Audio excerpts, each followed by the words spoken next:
نەوەد وەک کاڵایەکی ئابووری و ڕامیاری کاریگەری ڕاستەوخۆ و گرنگ هەیە لەسەر ئابووری گیان و دەستەبەرکردنی وزەی جیهانی. عێراقیش وەکو وڵاتێکی بەرهەمێنەری نەوت کا بە پلەی یەکەم پشتی بە داهاتی نەوت بەستووە بەهۆی نزمبوونەوەی نرخی نەوتەوە زیانێکی زۆری بەرکەوتووە. لە ناوەڕاستی ساڵی ڕابردوودا نرخی نەوت لە بازاڕەکانی جیهاندا ڕووی لە دابەزین کرد و لە مانگی ئابی ئەم ساڵدا نزمترین نرخی لە ماوەی 6 ساڵی ڕابردوودا تۆمار کرد و نرخی بەرمیلێ نەوتی برێنت گەیشتە 45 دلار و لە ئێستاشدا بەرمیلێ نەوت بە 47 دلارە.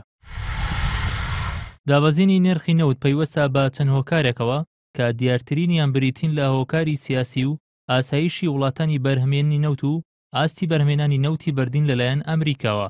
لە ئێستادا ئۆپێک بە هۆکاری سیاسی نەوت زیاد لە پێویست بەرهەم دێنێ بەوەش ڕێژەی خستنە ڕووی لە داواکاری زیاتر کردووە. بازاری نەوت لە جیهاندا ڕۆژانە پێویستی بە 28 ملیۆن و 500 هزار بەرمیل نەوتە، بەڵام ئۆپێک ڕۆژانە 30 ملیۆن و 900 هزار بەرمیل نەوت دەخاتە بازارەوە. بەرزبوونەوەی بڕی نەوتی یەدەگی جیهان بۆ 5 ملیار بەرمیل وای کردووە داواکاری ڕۆژانەی جیهان 2 ملیۆن بەرمیل کەم بکات.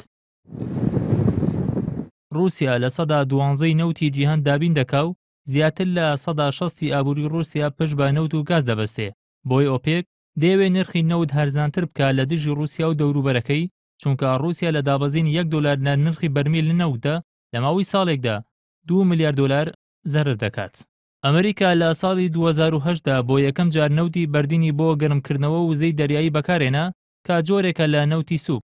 لە ساڵی 2008دا نرخی بەرمیلە نەوتی برێنت بە 146 دلار بوو، بەڵام لەو کاتەوە تا ئێستا نرخی نەوت ئەو ئاسەی تۆمار نەکردوێتەوە و لە ئێستادا 100 دلار لە خوار ئەو نرخەوەیە.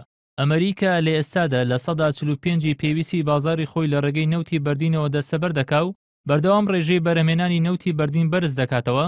بە جۆرێک لە ئێستادا ڕۆژانە ئەمریکا پێویستی بە 19 ملیۆن بەرمیل نەوت هەیە، لەو بڕەش ڕۆژانە 8 ملیۆن و 900 هزار بەرمیل نەوت بەرهەم دەهێنێت.